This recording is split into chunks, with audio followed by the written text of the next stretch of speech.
When I tell people what I do for a living, I tend to get the same polite, confused response of, "Wow, that's awesome. But is that like a real job? What do you guys actually do?"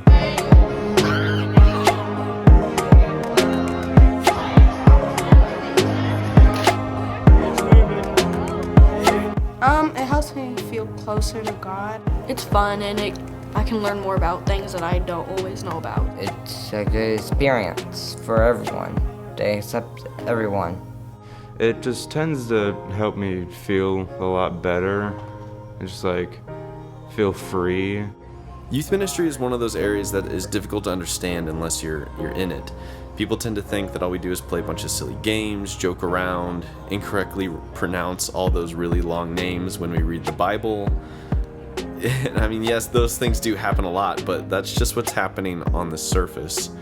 If you look and listen closely, so much more is happening on the inside.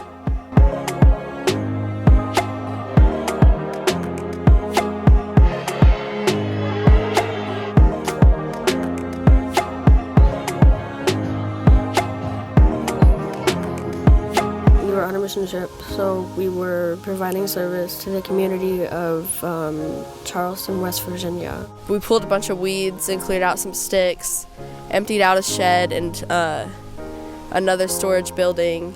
Thursday we went to Union Mission, which is a thrift store and a recovery program for people dealing with addiction. To help people. I love helping people. Also to put me out of my comfort zone. Why is it important to get out of your comfort zone? Because you don't want to stay in the same level for so long. You want to grow.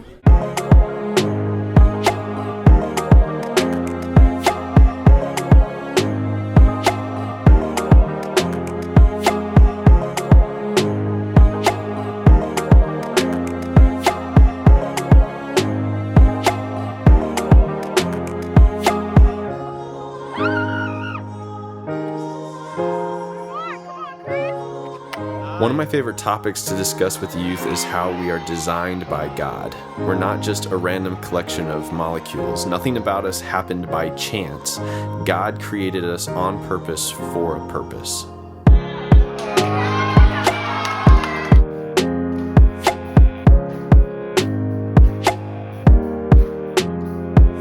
So why was it so important to go to these places and do these things?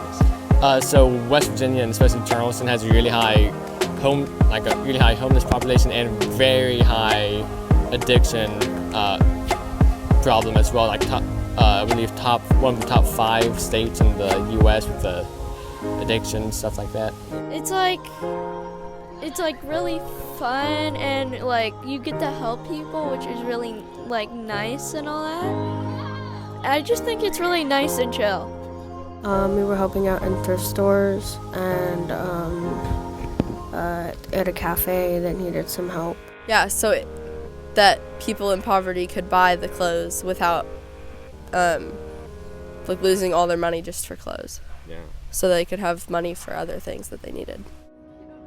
The reason I got into church work and youth ministry was because of the huge difference it made to me when I was a teenager.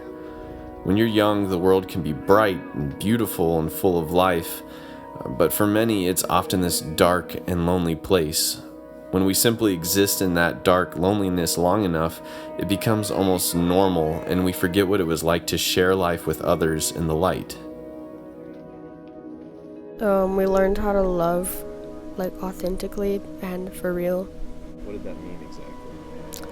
It basically just meant that we learned how to love people in the way that Jesus would want us to love them. So we really talked about loving others without a mask on. So you love others without faking it and being told. So you're actually loving people authentically. Doing stuff without expecting anything in return. How did Jesus love people? He loved them unconditionally and would serve them no matter what. How would you define your relationship with Jesus right now? Much better than it was before. Before, I didn't really even think about him at all.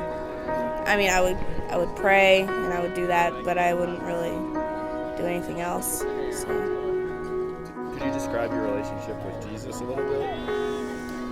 It's a really good relationship because I pray to him every night, and if I ever need like something or I'm sad or something like something like that, I can always pray to him, and I know he'll make me feel better and help out in any way he can. I feel like you're learning how to connect with Jesus better now. Oh yeah, way better. Yeah. I've tried before, but it hasn't worked because I didn't try to put my heart into it. But now that I have, it feels different, if that makes sense. Yeah, it does. Once I just started praying, it just felt like God was just talking to me and just giving me a hug, telling me it'll always be better. And that was the best moment I ever felt. If someone told you that they were thinking about coming to Trinity Church, what would you say? You should come. You're gonna have a lot of fun. You should go. I probably just encourage them to come here. Just be yourself. You get to like sing and stuff like that. So basically say that you should come. It's a fun place to go to. You get like a good vibe. Because like everybody, like we don't hate, we don't judge or hate. And everybody's unique in their own way, and we all come together as one. What would you have to say to the people who supported us when we went on this trip? Very big thank you.